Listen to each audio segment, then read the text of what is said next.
Hi, I'm Mark Gaylor. I'm a Sony Global Imaging Ambassador, and we're going to talk about the front curtain shutter, or the electronic front curtain shutter. Now, if you've come to this tutorial, you've probably heard people discussing whether you should switch it on or off, and I often get this asked in online forums, and there is no simple answer. So let's take a look at the issue. Now, the first thing, if you want to read up a little bit more about the front curtain shutter, you're not going to find it in the paper manual that comes in the box with the camera. You're going to find it in the help guide online. This is an expanded version of the paper manual inside the box. So you're going to learn a little bit more by going online than you are by reading that paper manual. If you go down to the front curtain shutter page here, it's in the shutter settings section. You're going to find one where you can switch it on and off, and two, down here in the note you've got some tips from Sony about when you should possibly switch this front curtain shutter off. Now, I'm not going to use the full name because it's quite a long-winded name, so I'm just going to refer to it as EFCS, and it is on by default. That's the first thing. It's on by default because most of the time, the vast majority of shooting situations, it is going to be your friend. And so I just wanted to highlight what the front curtain shutter being on does for you. Okay, it reduces the shutter lag for a start. As soon as you press the shutter release, you're going to get an immediate response and capture that decisive moment. If you switch it off, there is going to be a minor delay. Some people may not notice the slight lag, other people will. Second off, it results in a quieter shutter sound. The original A7R didn't have an front curtain shutter, and often people remarked how loud that shutter was. It was a full mechanical shutter, no electronic first curtain shutter, and so it does pretty much double the volume of your shutter. So that is again a positive in my thinking, is a quieter shutter sound.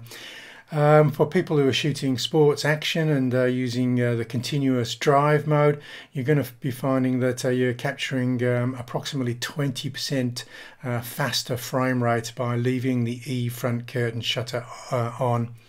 Okay, so there's also less risk of shutter shock. One of the discussions with the original A7R, some people were discovering that some of their images were a little bit blurred in certain instances. By no means all, but just an occasional instance where for some reason the image was slightly blurred, and this was put down to something called shutter shock. So I'll just read this out. The results of shutter shock can typically be observed between 0.5 and 1/50th of a second if the EFCS is switched on. Now, typically people were only experiencing this as if the camera was also mounted on a tripod as well, and only with certain lenses. So it was actually quite hard to actually find instances where this shutter shock occurred. And then there were workarounds for people who wanted to persevere by using those shutter speeds in that range. The reason this was happening is the first curtain of the mechanical shutter can set up vibration in the camera.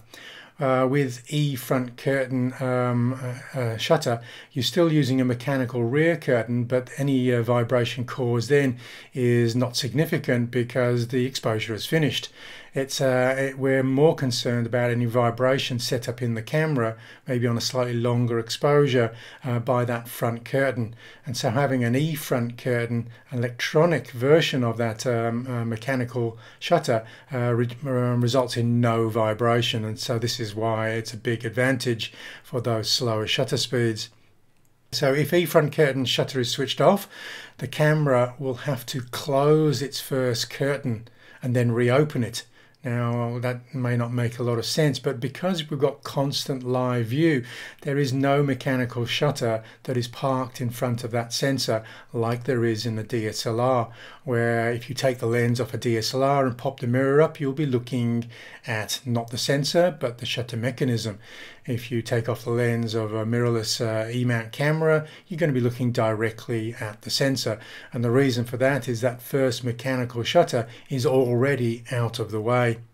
So in order to use a fully mechanical shutter, you're first going to have to close the mechanical shutter to only then reopen it. Okay, and that potentially can cause even more vibration. I always like to use this image to show the working of a shutter. Basically, we have two curtains, just in like two curtains in front of a window here. Now, the camera doesn't open both at the same time. It basically opens one and closes the second. And this is how generally the shutter mechanism works. Now, I wanted to record the shutter inside of my A7R3 working. Now, it moves incredibly quickly, so the best I could do here was to grab my RX100 that shoots at 1000 frames per second at 1,000th of a second, and I have to say that even that wasn't fast enough for the speed that the shutter mechanism works. So just watching, taking off the lens and looking at that shutter might not give you an idea of what is actually going on with your shutter mechanism. So I've grabbed some stills from this movie. There's a little bit of movement blur, but I'll explain what is happening. With electronic front curtain shutter off, first of all, as I said, that first mechanical shutter has to close because it's open, because we've got live view. So the first thing when you press the shutter release, it has to close. Okay, now a little bit of vibration may remain in the camera at this pre-exposure level. So we're relying on that vibration to be gone when the actual exposure occurs. What happens then is the first curtain shutter opens, and if we're using a very fast shutter speed, the second curtain is already closing the exposure. It's basically racing up, chasing that first curtain shutter up and out of the way, and they're coming from the bottom to the top. Now the image on your when you're reviewing your images in maybe Lightroom or Capture One, just remember the images are flipped. The bottom of the sensor is the top of the image, so if you see any shading or artifacts on the top, then it'll be on the bottom of the sensor where this is occurring. Okay, if we slow that shutter speed down maybe to 1,000th of a second, you can see the first curtain is nearly open before that rear curtain or second curtain starts to close. At 1/250th of a second, the sensor is actually exposed completely with no shutter mechanism, either the first curtain or the second curtain in front of that shutter. And this is often referred to as the maximum sync speed for flash, because if we don't have something called high speed sync, we need the sensor to be completely free of the shutter mechanism when we pop that flash to avoid getting any dark band coming across our image. The exposure is finished, and both the shutters are reopened to restore live view. So that was basically how the shutter mechanism is working inside of your E-mount camera with the EFCS off. Now if you switched it on, you're only going to get that rear curtain zooming up across the sensor. It won't be chasing a mechanical shutter. It's basically just terminating the electronic exposure. Just a reminder that if, this is a little bit of a side tip because it's not really connected with the main issue of what we're talking about today, but just remember, if you don't have a flash with high speed sync capability, you'll find that the maximum sync speed on these cameras is around 1/250th. Some people using non-native flash, non-native lenses might find that it's not as fast as that. Just to remember, if you're looking for a dark band coming across your image and you're not using high speed sync, you've exceeded the maximum sync speed that you're able to work with. And I do notice on some of the forums some people have had to lower that to 1/160th because they're using non-Sony products.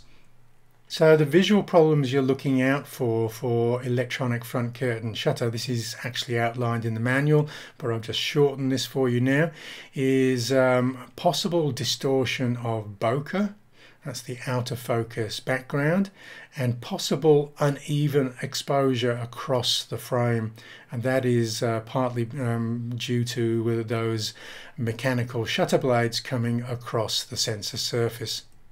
What causes these problems? If we know what causes the problems, then we can start looking through our image catalog to see if we've actually encountered these problems without knowing what the problems were caused by. The online manual says that when you're shooting at high shutter speeds. Next point is when you're shooting at high shutter speeds, also with large aperture lenses attached to the camera. And third, when a non-Sony lens is used. With that information, we can perhaps go into our catalogue and look for possible problems.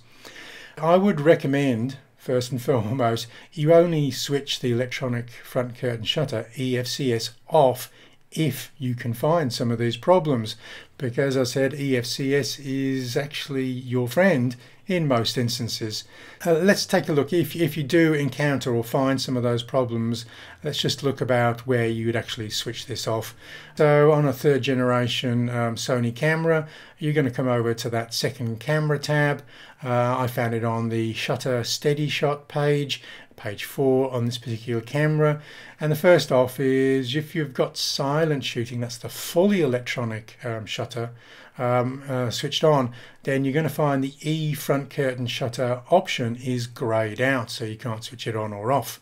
So the first thing to do is, if you encounter that in the menu, is switch silent shooting off.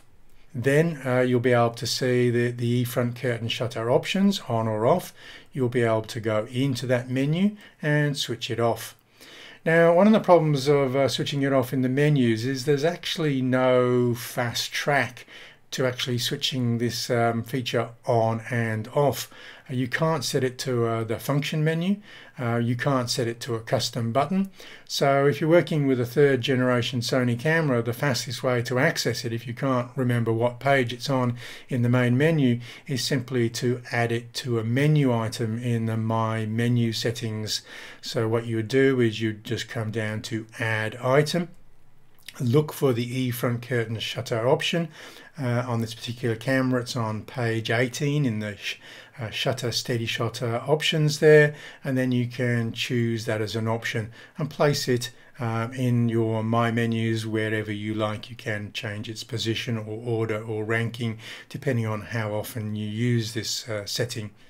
Right, I do need to, there's a lot of movies online that would lead you to think that this is a major problem, and after watching this movie you'll realize I personally don't think it's a problem for me at all. Okay, so the first thing I would encourage you to do is not panic. You may not have a shot that you've ever captured that has any of the problems associated to having EFCS switched on. Let's go and take a look. If you're working in Lightroom, doesn't really matter if you're working with another library or cataloging system, you should be able to run a search through the metadata looking for those instances that Sony have told us we might encounter some of these problems. Now remember, very fast shutter speeds. So if I come to the search field, you can add columns to this search field, by the way, and so I've added columns for aperture and shutter speed. I'm looking for images in my catalog that have very fast shutter speeds, and then I'm going to look at those, looking for possible shading or uneven exposure, because that's essentially what I've been told can happen if there is a problem. The other thing that we were told that might cause a problem is very wide apertures, and maybe also associated with very fast shutter speeds. Now if you're just looking for wide apertures, just go and switch all the shutter speeds back on, i.e. cancel that as a search category, and then just look at your widest apertures. And if you want to look at both of them, wide apertures with fast shutter speeds, just leave both of them on. And then maybe spend an hour or two looking for images to see whether the electronic front curtain shutter has caused issues for you in the past. So I'm going in 1/8000th of a second. Okay, pretty much we're talking about very bright conditions with apertures wide open, with wide aperture lenses, and what I'm looking for is uneven exposure, and there is none in this image. There is a sort of a lens dependent. This is not specifically a Sony lens. It's an E-mount lens. It's a native E-mount lens, but this is a Batis 135 f2.8, and as I can see here, there is no uneven exposure. This is a native Sony lens, 55mm Zeiss design lens, 1/10,000th of a second, and we're shooting wide open. Can I see any uneven shading in that sky? No. Okay, so already I'm having trouble finding any problems. 1/8000th of a second on a 2470 GM, no problems. Okay, 1/4000th of a second on a f2.8 400mm prime, no problems again. So I'm going through this. They're sharp. There's no uneven exposure, so obviously fast shutter speeds with my lenses. Here's another example, another lens, 4,000ths of a second, lens wide open, no uneven exposures. Another example. So I'm just going through my catalog, different lenses. This is a 100-400. It's only got a maximum aperture of 5.6 at the 400 end, but given Sony don't specify what a wide aperture is, then I'm just testing on all of the lenses I'm using wide open, and there's no problems. In fact, I can't find any problems on any of my native E-mount lenses. What I've started to do then is be a little bit more creative. I've got an old A-mount 135 1.8. This is an A-mount lens that I've had to put through an LA-EA4 adapter. Now obviously there's going to be a little bit of a communication coming through that adapter, so maybe I can create the problem because maybe some of the information is being handed over to the camera a little bit too slowly to create that even exposure. And again, this is an out of focus city skyline, 1/8000th per second, wide open, no uneven exposure. So now I'm thinking, am I ever going to find this visual problem to show you? So then, and I haven't used this lens for a very long time, but it harks back to my old Nikon days. It's I think it's the only Nikon lens I never sold for whatever reason, it's the Nikkor 180mm 2.8 prime. At the normal exposure on this bright but not sunny day, it was only needed a shutter speed of 1/1000th of a second to capture this image at f2.8 ISO 100, and I can't see any uneven exposure on this one either. This is coming through a NovoFlex adapter, which is not a smart adapter. Basically there's no communication coming through there at all, and still there's no problem. So now, desperate to try and find an example to show you, and here it is. I've had to forcibly move the ISO higher to allow me to use that 1/8000th of a second exposure, which I didn't actually need to do, but I needed to highlight the exposure issue for you. And there it is we got some shading on the top of the image, probably as a result of that rear curtain coming up over the sensor, and it's not synchronized perfectly to create that even exposure. So I found one. Having said that, you may not be able to find a lens in your kit that creates any problems. So that's why I said don't panic. I actually had to go out of my way because I couldn't find one. I had to manufacture one just so I could show you what it was you were looking for. So one of the other discussions about EFCS and why some people say you should switch it off is because it does change the nature of bokeh. That is the out of focus area. Now, one of the things that Sony referred to was a distortion of bokeh. We're looking at the characteristics of the bokeh now, where these are two images. They're out of focus, blur backgrounds with the electronic or E front curtain shutter on left and off on the right. And you can see there is a difference. Okay, it's not subtle. You can actually see that there's a difference in the bokeh structure. Now I've just zoomed in there a little bit so you can look at that in a little bit more detail. Now some people are online saying you're getting much better bokeh with the electronic front curtain shutter off. Now that's their opinion. That's a subjective opinion. There is a difference. Okay, certainly the bokeh on the right with the electronic front curtain shutter off is smoother. It's more diffused, whereas on the right there's a little bit more structure. Now call me odd, okay, but I actually prefer the bokeh on the left. I actually like a little bit more structure in the bokeh, and that's a subjective opinion. You can choose to disagree. I know there are fans of smooth bokeh who will probably go for the one on the right, but I occasionally like putting clarity into images, and this bokeh looks like it's on the left with the EFCS on, looks like it's got a little bit of clarity, a little bit of definition, a little bit of structure applied to that bokeh. So let's take a look at another example with the EFCS on and off. Okay, so this is an 85 GM shooting at maximum aperture f1.4, and we can see the bokeh balls from those little lights there. And as you can see, as we move over to the left, the bokeh balls are not completely round.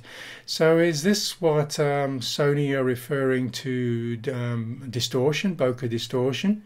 Okay, so let's switch the electronic front curtain shutter off.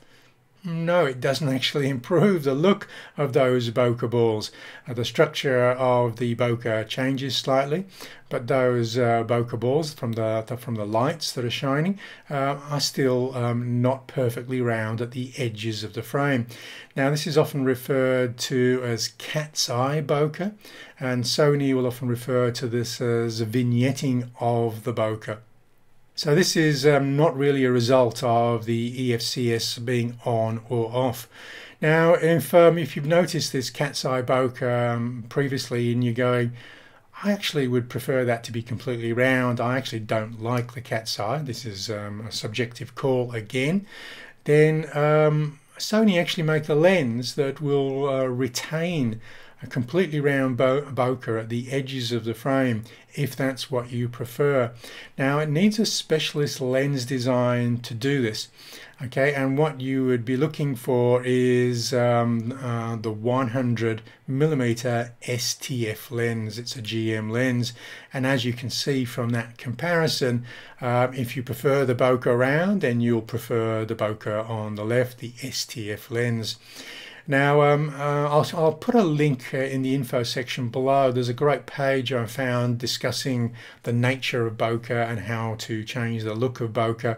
And one of the slides I don't actually have here is some people will notice inside of bokeh balls a little bit of specks or dots, and that's usually caused by dust on the rear element of your lens. So if you're looking to create clean bokeh balls from lights, just remember to clean the rear element of your lens as well as the front element. The front element won't actually cause a problem for these bokeh balls. It's dust on the rear element that is the problem there.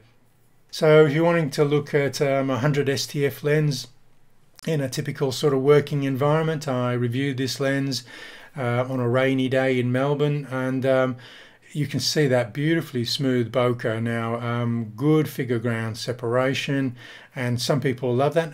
When I posted these images, however, there are a few people who said they didn't like the bokeh of the STF. Bokeh is an extremely subjective thing, and there are no rights or wrongs. You sort of have to be brave enough to make the choice yourself and align yourself with a lens that you love, because you have decided that that is the bokeh that you like, and ignore other people's fashion statements for what bokeh should look like and what bokeh shouldn't look like. Okay, it's an aesthetic and you can choose to have your own opinion. To give you some more examples of bokeh, I'm shooting just images that would possibly be behind the subjects. So I'm not showing you the subject so we don't get distracted in this instance. I'm just showing you the shape of the bokeh. Now you're looking at this. I don't know whether you can decide whether EFCS is on or off. Now because I'm used to the different aesthetic, I know that EFCS is on in this image. If you cast your eye, this is a pier, an out of focus pier. If we look at the structure there, we can see there's a little bit of definition. Again, that looks reminds me of a little bit of clarity applied. And we can also see that in the water in the foreground there. And if we switch EFC off, okay, it smooths out and we get less structure to the bokeh. So again, do you prefer it smoother or do you want a little bit more texture and information inside of that bokeh? Two portraits shot with just a few seconds apart, basically in the time it takes to switch the EFCS off. Now again, can you decide whether I have it on or off? Okay, in this instance it's on, okay, and in this instance it's off, and because of the nature of the background, it's extremely subtle. Okay, it's not going to change the world by having EFCS left on.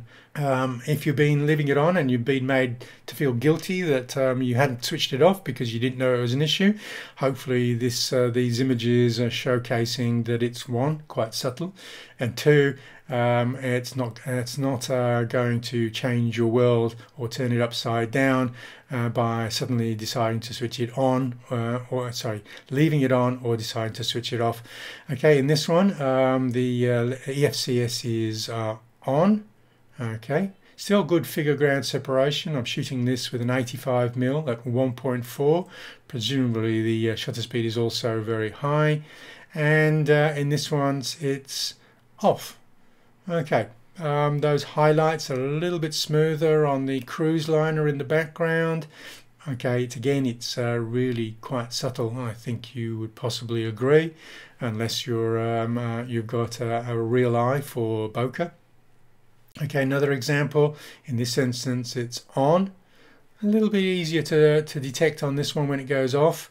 Okay, what tends to happen as well is when you do switch the electronic front curtain shutter off, your images typically will appear to be 1/3 of a stop brighter than having left it on. But you can match, I've been matching some of these exposures, so we're just looking at the shape of the bokeh. I'm a raw shooter, so I will just match the images to the perfect tonal values in post-production. I don't think we're being robbed of 1/3 of a stop of light necessarily. I just think it's just the nature of how the meter responds to the shutter being on or off. EFCS on or off. Okay, let's see if we can make a decision here. See how many you can pick with the EFCS switched off. Okay, I'm going to show you 10 images. Okay, just count on your hand, see if you can name. I'll go through them quite quickly. Okay, so unfortunately the subject's in the way, so some of you will find it difficult to avert your eyes from the subject and look at the background, but just see if you can do that and count how many you think have the EFCS off. Okay, so this is image 2, shot with a 50mm, wide open at 1.4. Image number 3, wide open on a Zeiss Batis lens. Okay, wide open. Okay, I think this is a 100-400. Wide open, Zeiss Batis 135, 2.8. Okay, wide open on an 85mm, 1.8 Sony. Same lens, 1.8, wide open. Same lens, 1.8 wide. I do love shooting wide open, and this is if it was an issue, I would probably have noticed it before now, and may have noticed it and been implementing this EFCS off. Okay, 85, 1.8. I shoot a lot on the road with this lens. Love this lens. Okay, same lens. Beautifully smooth bokeh. Okay, so how many did you pick? Okay, and it was a little bit of a trick question. All 10 of them had the electronic front curtain shutter switched on. Okay, occasionally I do switch it off, but sometimes because I'm getting forgetful in my old age, and I'm always at risk of forgetting to switch it back on, and it does make a difference for me in my action, my landscape, and so I definitely by default want to leave the EFCS on.